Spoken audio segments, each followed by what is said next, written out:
I love that this show can take us anywhere in the world, and I also love the fact that she said I had a southern accent, because most people from where I'm from don't say that. They say I have a northern accent, but where she's from, it'll all make sense, and we'll get to that here in a few minutes.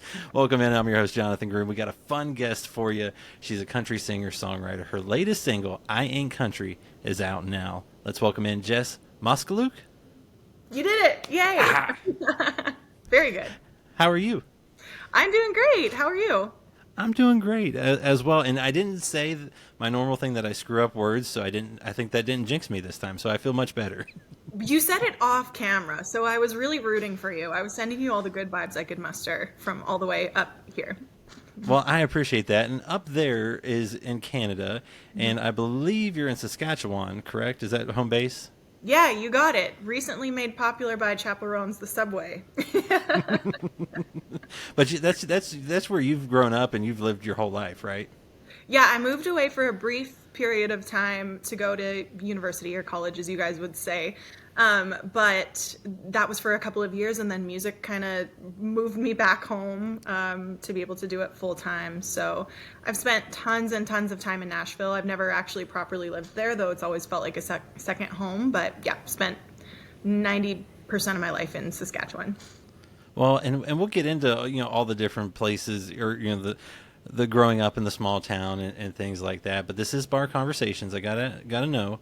What are you drinking tonight, or at least what's your go-to drink these days? Well, I'm a switcher-upper. I love whiskey. I love wine, all kinds. I love beer, but I saved one when I saw this on my calendar. I saved a special drink. This is a local craft beer. It's a sour. It's actually from, I'm saying local, it's Canadian, but it's from Ontario. And they did a special, it's probably backwards to you, but they did a special sour just for my single called I Ain't Country. So it's very like on brand with the camo and orange. I love it. That's what I'm drinking. That sounds wonderful. So I try to pair a drink with my artist. Sometimes it's pretty straightforward. Unfortunately, I don't have a lot of Canadian whiskey. So I was like, what can I get up that way? Now, sometimes I have some ryes that, get maybe a little... get some Canada into them. So this is as close as I could get, because I'm like, if you go south from Saskatchewan, you can hit Yellowstone at some point. Oh, and there was a thought process there. So. I'll take it. I love the connection there. I love a good rye. I'm typically more a rye person than a bourbon, which I think is weird probably. I think most people prefer bourbon, but maybe it's just what you kind of were first exposed to, and for me, that was definitely rye. Well, I was going to say, the Canadian right now, do you go, cliche and Crown Royal, or are you one that branches out a little bit and tries some different things? I'll try some different things. I do like Crown Royal. Actually, I'm not sure. I think this might be a bourbon, but I really like Buffalo Trace. So I might be contradicting myself right now, but if I'm going to drink a bourbon, I think Buffalo Trace is a bourbon. It is, and it's only like 25 minutes from my house, so yes. We got to do this live. Yeah. Well, I love that, and I also have to ask, how often are you getting stickers from your bass player for drinking enough water? To be determined. Very good intel. I don't know where your research is, but it's fantastic. Yeah, that started on, I think it was 2 tours ago, where all of a sudden these stickers would show up on the inside of my bunk. And I was like, I wasn't paying close enough attention to realize that they were multiplying for a little bit. And I was like, oh, that's weird that they didn't clean this, because we rent our tour buses. So yeah, I got a couple, and then finally my bass player, Carl, was like, I'm doing that when I decide you're drinking enough water. So in case he's watching or listening, I do have a full thing of water here. I wasn't going to show this because I'm supposed to be drinking this beer, but I'm doing both because we do it for the stickers around here. Well, and you got to balance. You got to stay hydrated so you can have a second one potentially. And I've also heard that, in addition to, the stickers, you love popcorn, and apparently could survive on popcorn. Yeah, I don't know what the science is behind that, but whether I could actually physically live on it, but I would sure try. And if I couldn't, I would die very happy.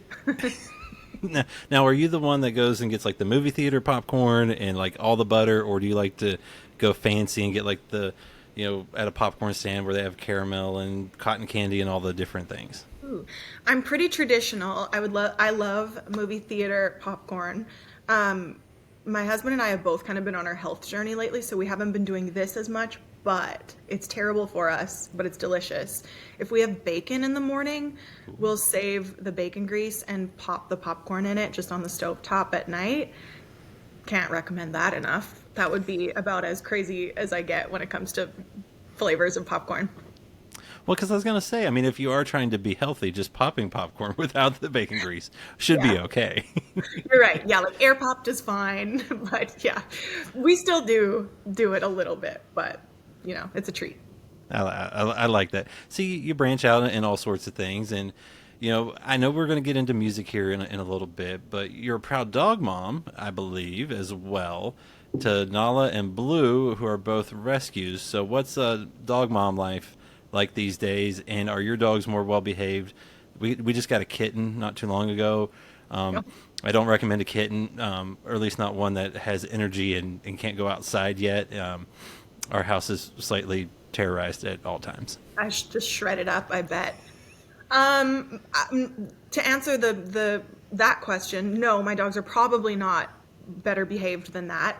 In fact, that was one thing I forgot to mention before we started, is that I can see them all staring out my front window right now, which means that they're waiting for my husband to come home, which means at some point they're gonna get really vocal. So apologies ahead of time.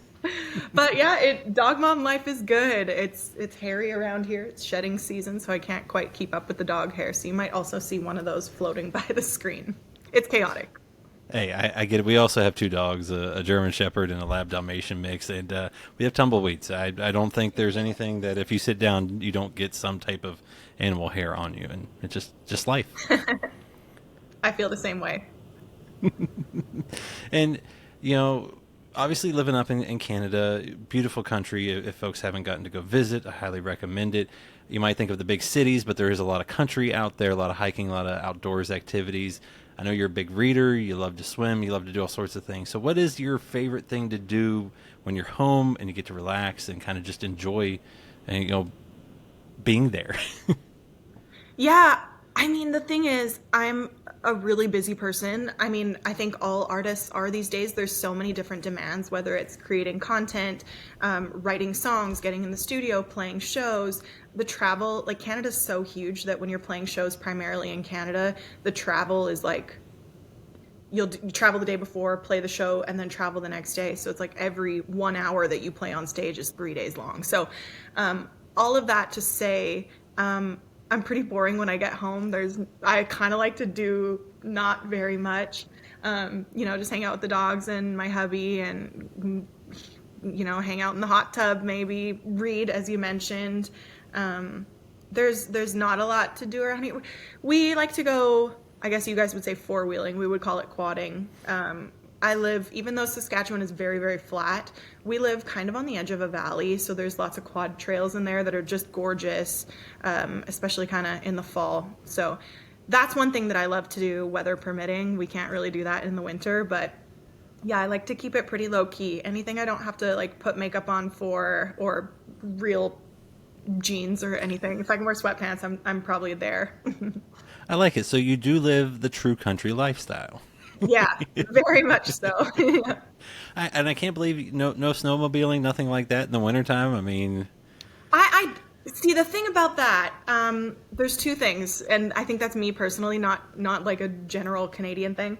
I don't like snowmobiling because I'm kind of scared of what's under the snow. You never know when there's like a big rock or a culvert or a abandoned piece of machinery. That kind of freaks me out. Also, I just don't want to be outside when it's that cold. That's my other thing. That's also fair. That's why I love quadding, because the summers are gorgeous. It's like plus 25 today. What would that be? 80 maybe? I'm guessing for you. Yeah, that's a lot nicer. It's 90 degrees Fahrenheit and more down here. No, we visited last summer. We visited Vancouver and then hit Vancouver Island, Tofino, and Ucluelet, and it was June, and it was like, for our temperatures here, it was like 65. Yeah. As the high, and I was like, this is fantastic. I could get used to this. Yeah, and that's really different than the prairies in a way. Like, the heat here is really, really dry. Vancouver, obviously, you've got a lot more moisture over there. Or I shouldn't say Vancouver. I know you were in Tofino, but BC in general. Well, and for you, growing up in Saskatchewan in a small town, what I think like 400, 500 people in your hometown, maybe. Maybe a little more, like, but less, probably a thousand or less. Okay, I mean, what was it like growing up there? Because, like you said, maybe not as much to do, but you could clearly probably still get into some trouble and have a little bit of fun. I think that's probably how we got into trouble, is by not having a lot to do. Yeah, I mean, I think you get creative and you make your own fun, and there was not a lot of like sitting at home playing video games or anything like that. We were always out and about, and if we were, partying, we would have like bush parties where everyone gets together in like a farmer's field, or just like some random area where you'd have bonfires and everyone kind of circles up their trucks. It's all very cliche, but there's a reason it is, because it's really what we did. But I loved it. I loved growing up in a small town. See, you were good. You knew it was coming. Yeah. Well, but I mean, even with the cliche and having fun, I mean, I'm guessing though that made an impact on you and just kind of how you grew up. I think it just really led really nicely into what country music is on so many different levels. Not only the things that we did and the ways we got in trouble and how we grew up, but just small town living in general, I think really prepares you for being in the spotlight. Because, Miranda Lambert said everybody dies famous in a small town, and it's very, very true. You really can't get away with anything at all. So I think that was really helpful for me to kind of just be used to having all eyes on me kind of at all times. Well, and then, you talk about, growing up there, but what music was it always country? Was it, Shania Twain, other Canadian artists that, you loved? I mean, what music did you grow up on? Yeah, it was big time country music, big time Shania Twain. I grew up listening to some pop music and stuff like that, but we kind of just had like a country station on the radio when I was growing up, and that was sort of all that was even like available to us. Yeah, so it's all very authentic. It's very real. It's truly the way I grew up. And then were there any artists that, you really gravitated toward, whether, especially as you got older, maybe kind of were able to dive deeper into maybe their lyrics or the songwriters or things like that kind of guided you to who you are in your music career? I feel like the 90s and like early 2000s were such a great time for females in country music. And I didn't even really realize it at the time. I didn't really notice who I was listening to or what their gender was. I just liked what was playing on the radio, and that was Faith Hill and Martina McBride, and obviously tons of Shania Twain and Terry Clark, and lots of other great Canadian females as well. And I think that one thing that I really loved about Shania was the way that she blended genres and, kind of amalgamated some pop sounds into her country, and that was always really attractive to me. And I think that that's definitely kind of what helped me shape my sound. To me, that was country. So I think that's a big part of why I have the style that I have today. Well, and were you always into music growing up? I mean, did you love to sing? I mean, play instruments, anything like that growing up? Or when did that kind of become part of life? Probably around like 14 or 15, May-ish. It was mostly singing. I played piano and guitar a little bit, but I never really got as into it as I did with singing. Like, I just truly loved just singing. My mom bought me a karaoke machine and some voice lessons early on just to see if it was something I was going to be into. And she set up a whole music room in the basement for me, and I was just like down there for hours. That is pretty awesome, because I don't think anyone would just willingly let loud noises happen in their house all the time. Yeah, I'm sure there was a reason that she put me in the basement. Now, you talked about getting into music, starting to sing. What pushed you to maybe make that leap and go fully into music? See what you could do. I know you're able to win some contests, things like that, but what pushed you to do that and then eventually take that next step? I don't think I ever necessarily made the decision to do that. I think it just started happening. Like you said, I had won some competitions. My vocal coach at the time was just like, say yes to everything, take every single competition and opportunity that comes your way. it's all just really great experience, and there's no way to practice getting on stage other than just being on stage. And those opportunities just continued and kept coming more and more. And I was in my second year of university when I kind of had gotten approached by a Nashville artist development and publishing company. And I ended up signing with them. And I ended up taking a break from university. I never did go back. But yeah, Very long break. it's the longest school break in history. I hope I never have to go back. But yeah, I kind of did that, and then that ended up being truly all I had time for. This is kind of a career path that might only happen once in a lifetime, and you kind of have to take those things as they come. Well, I think it's a risk that worked out very, very well for you. I could be wrong, but I think you're doing pretty well at it. One of the big things that you accomplished was you were the first female artist since Shania Twain to achieve Canadian platinum status with Cheap Wine and Cigarettes. One, how cool was it to reach that status? But two, to be, and have your name in the same sentence as one of your idols and people that you looked up to. I mean, what was it all like to have that happen?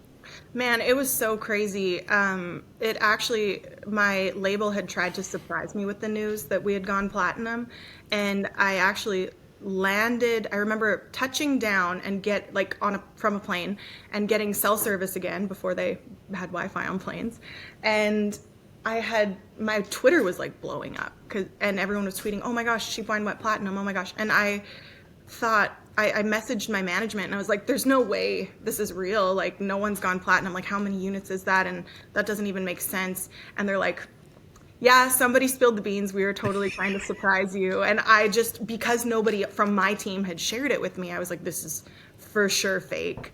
But yeah, especially just knowing that Shania Twain was the last Canadian female to do it, like, that felt extra fake, because this woman that I had truly idolized for my whole entire life, I'm now able to say that sentence, and it's said back to me often. It's very strange.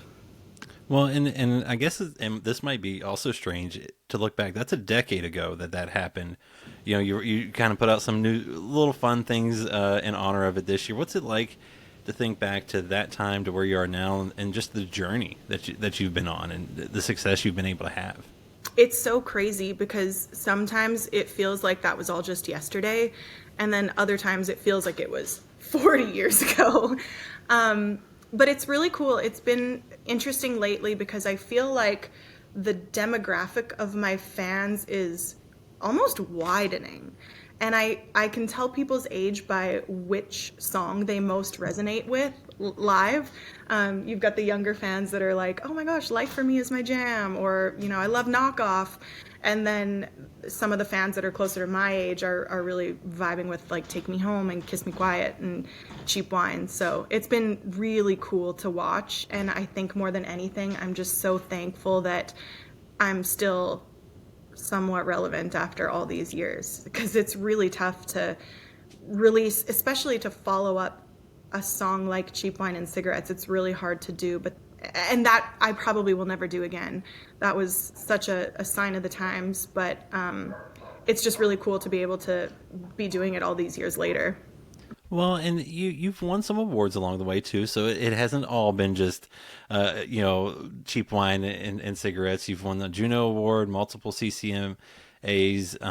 For those that don't know, those are big awards up there, similar to Grammys and the CMAs down here. So I mean, to win stuff like that and still have those honors as you go on, I mean, one, that's got to tell you you're still doing the right thing. And also, as you've won those awards, is there one that's maybe stuck out, or a recognition that's been significant for you along the way?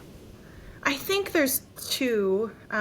One is the JUNO, because that just felt so far out of reach. I'm not a big goal setter, and one of my managers is. He's always like, "You got to set a goal." And I was like, but all the things that we have done have been nowhere near what I ever could have dreamt as a little girl. So the JUNO is one. My SOCAN award is another. SOCAN is like your ASCAP or BMI. It's our I don't even know what it stands for because it's a weird acronym. Society of Composers and something. But it's a songwriting award. And I always consider myself to be a songwriter, like maybe second or third or fourth or fifth. It's never something that came easily or naturally to me. It's very much a skill rather than a talent. But yeah, I think those would be the two awards that probably mean the most to me. Well, and like I said, you've been able to do a lot of cool things. And beyond music, you've also been able to give back. You're deeply committed to that. I know supporting MS Canada in honor of your late father is huge for you. And you've also done the Jess Moskaluke Youth Award. What made you do things like that and kind of give back and maybe even help someone else along the way? Yeah, both for very different reasons. The MS Canada thing you touched on, I lost my father to multiple sclerosis just after my 16th birthday. My family and I had been raising funds for MS long before my father passed away and for years since that as well. So that one is just something that I kind of grew up doing. I never knew not supporting it. So yeah, that's something I will do for as long as I live. And the youth bursary, we just started this past year, and I had hosted the Saskatchewan Country Music Awards a few years ago. And the bursary was minimal, and they didn't have a ton of applicants. And I thought that's really a shame because I would love to see country music continue to grow and thrive in our province. And I just thought, well, maybe I could put just a little more money, nothing crazy into it, but also offer value by just using my platform to kind of encourage people to apply for the association, as well as using my team to offer value. So the winner gets a dollar amount, plus they get a voice lesson with my vocal coach, they get a consultation with anybody from my team, whether that's a radio tracker, a social media strategist, management, label, booking agent, and myself. So there's a lot of things that they can get from that, and I really just hope that it also encourages applicants to come prepared and with a goal in mind, which is ironic because I just said I'm not a goal setter, but other people should be, I guess. Well, I love that you're able to do that and that you want to do that. And, you've also been able to do some really cool things in music. Besides winning those awards, you had a cool project during the pandemic called The Demos, where you kind of did some before and after versions on that album, kind of peek behind the scenes. What made you do something maybe a little out of the box and have a little fun on that one? I'm really glad we did it, but the reason we did it was because we couldn't get in the studio during the pandemic. Things were a lot more locked down here in Canada than they were in America.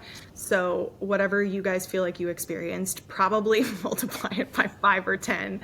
It was pretty crazy over here. So yeah, there was no way I was getting into the studio, and it had been a while since I'd released music, or at least an album. But I felt like I'd been sitting on so many awesome demos because we write to track.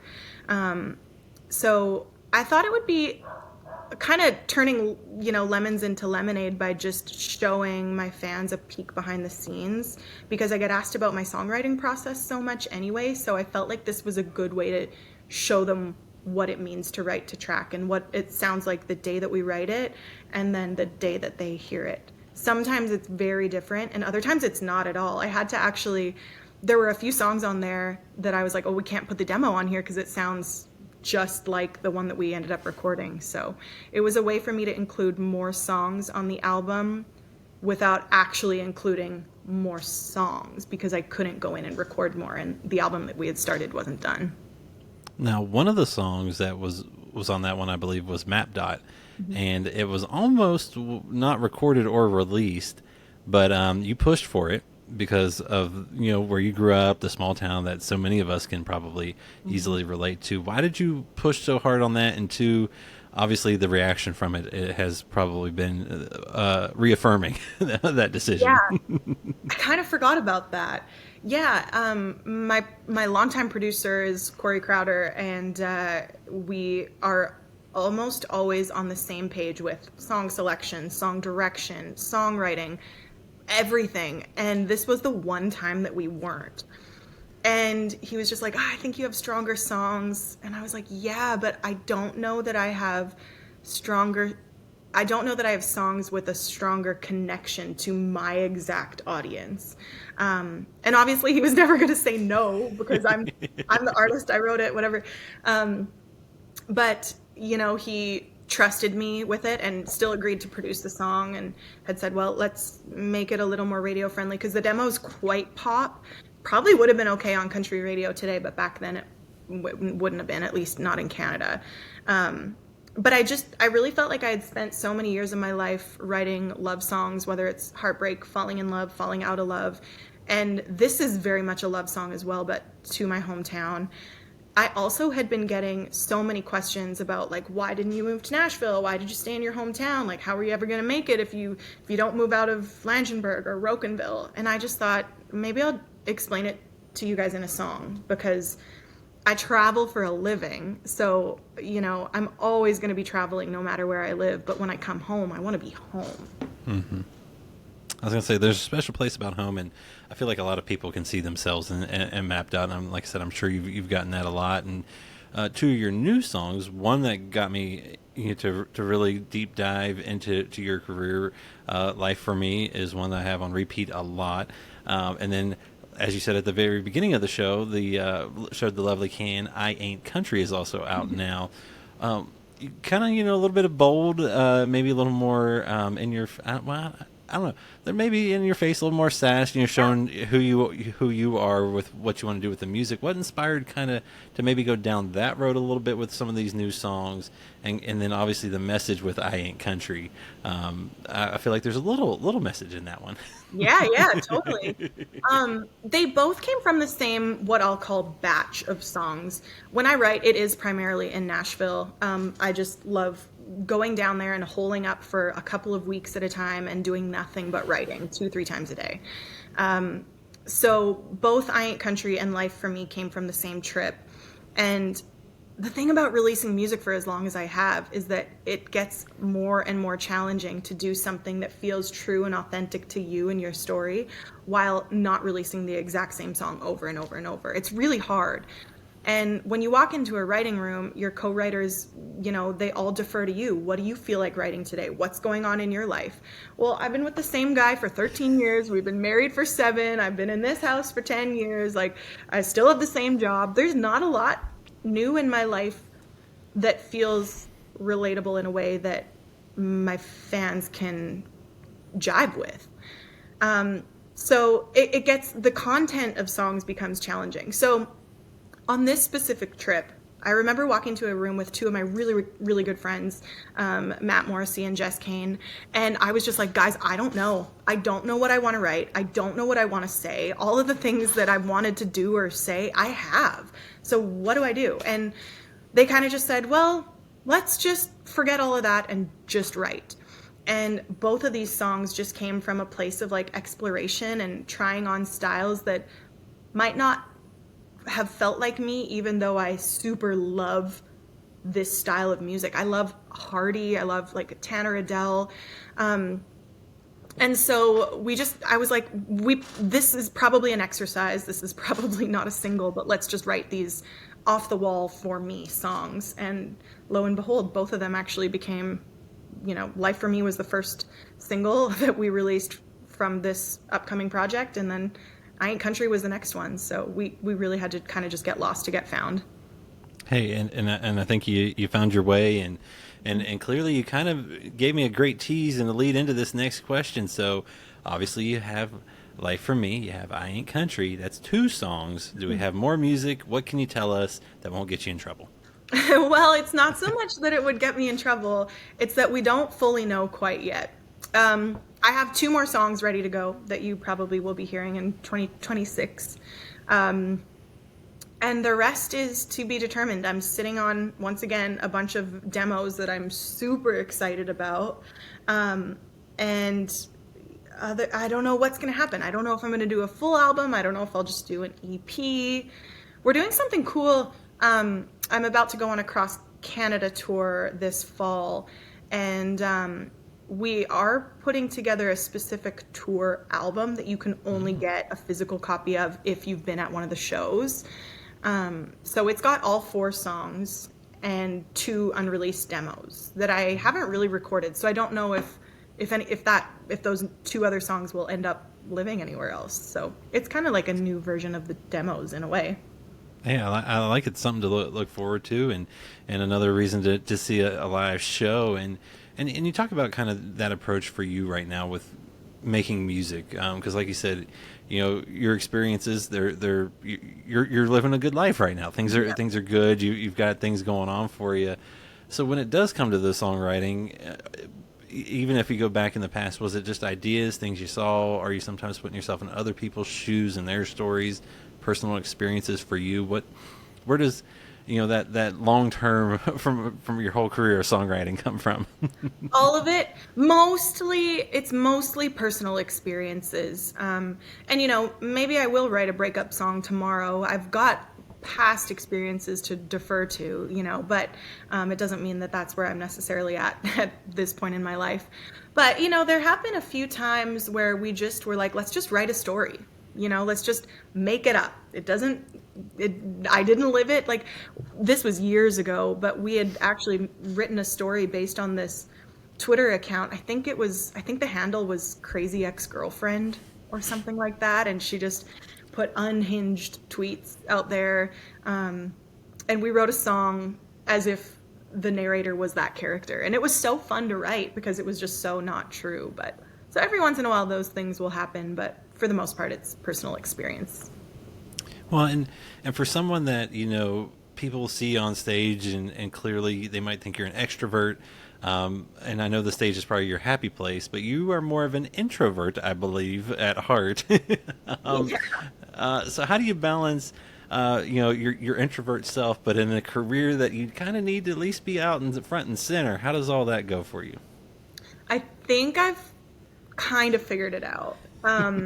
All these years later, kind of getting comfortable. Yeah. It has a lot to do with the people that you surround yourself with. My band and crew know that. They don't expect me to give any more from my tank than I have to.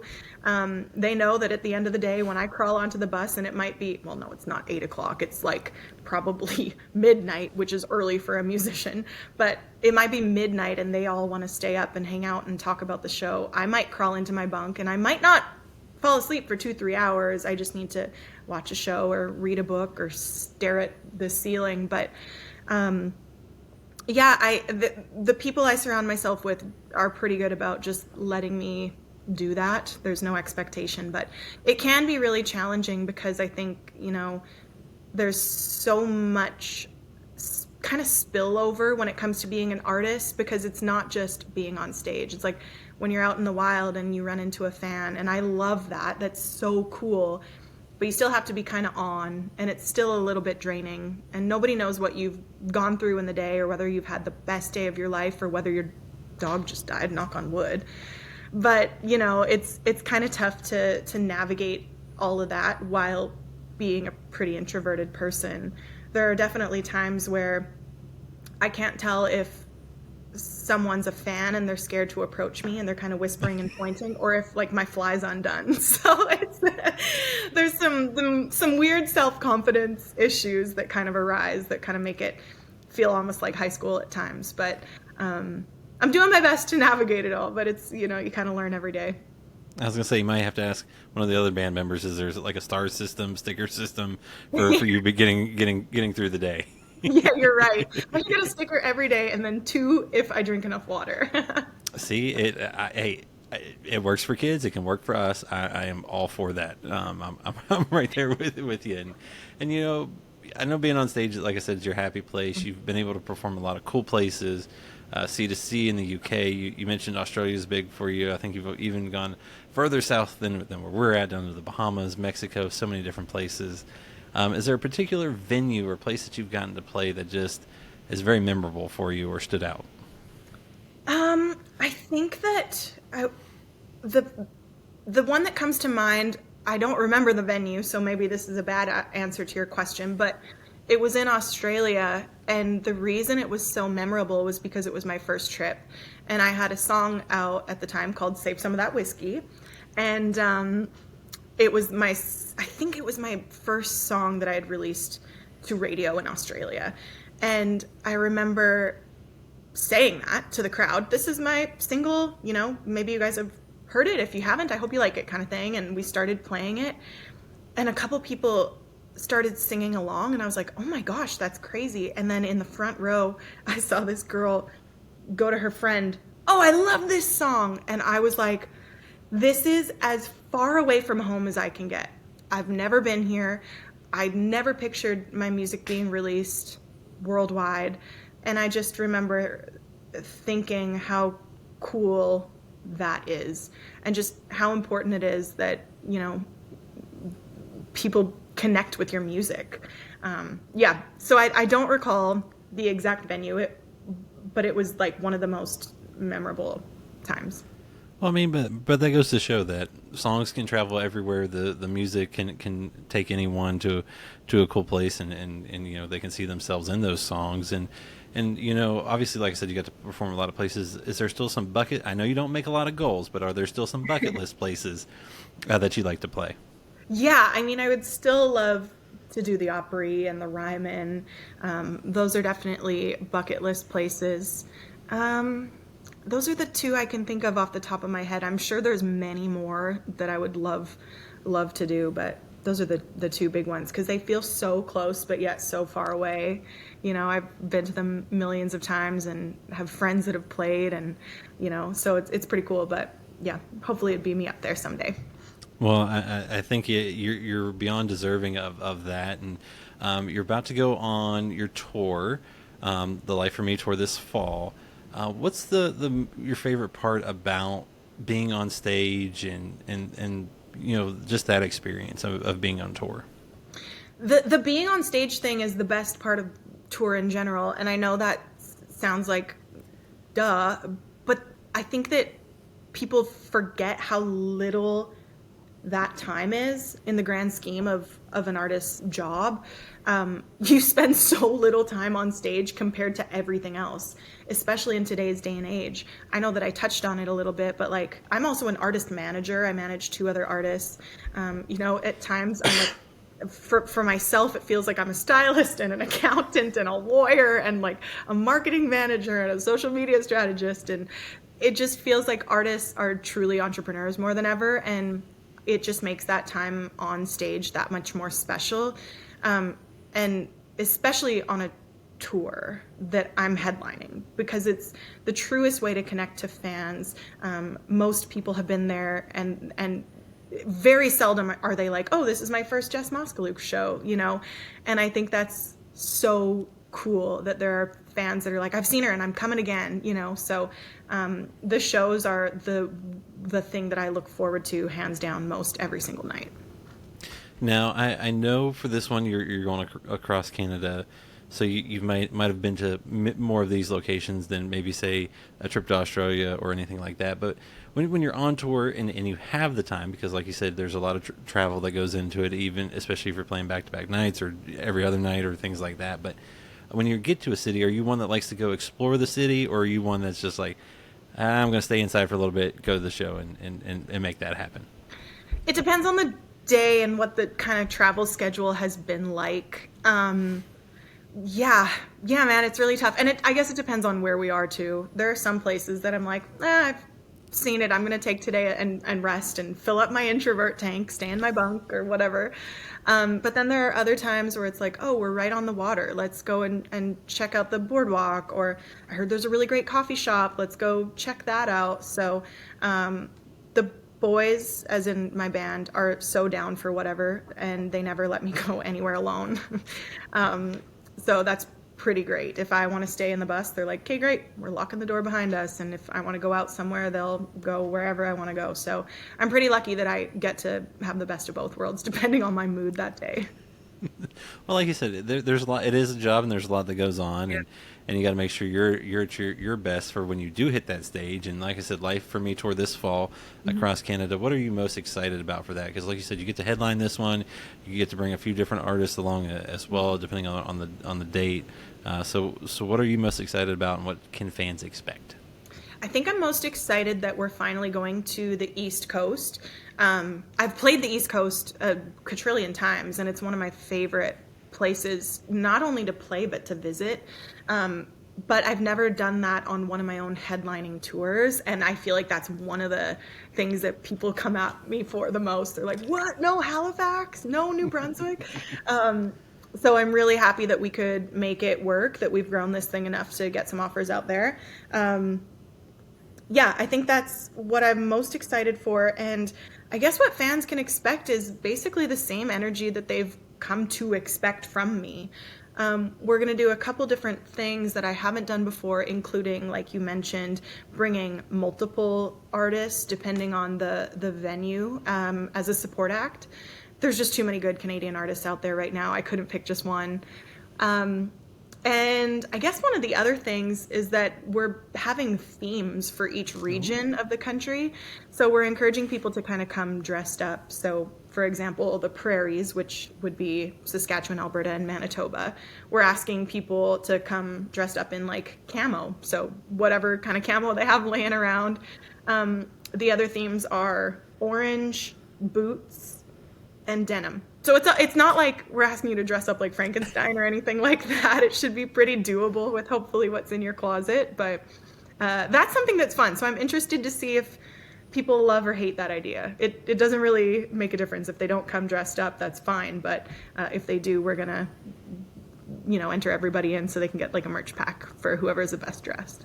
Hey, I love it. Something else to look forward to when you go see a show. And at the beginning, I love to ask this question, or at the beginning, I love asking the question, what's your drink and go-to drink? And toward the end, I love to ask this one because I feel like every artist is different. Some are spot on. They're like, oh, no, I know exactly what I want to say. Others are like, oh, I got to think. So what's your favorite song of yours to perform live right now? The whole question, the whole answer in my head changed when you said right now, because my answer to that question typically is whatever the audience is into that night, because, I might say, well, Cheap Wine and Cigarettes is my favorite to perform, but if they're all vibing with a song called Elevator, then that's way more fun. But I think right now my favorite is Life for Me.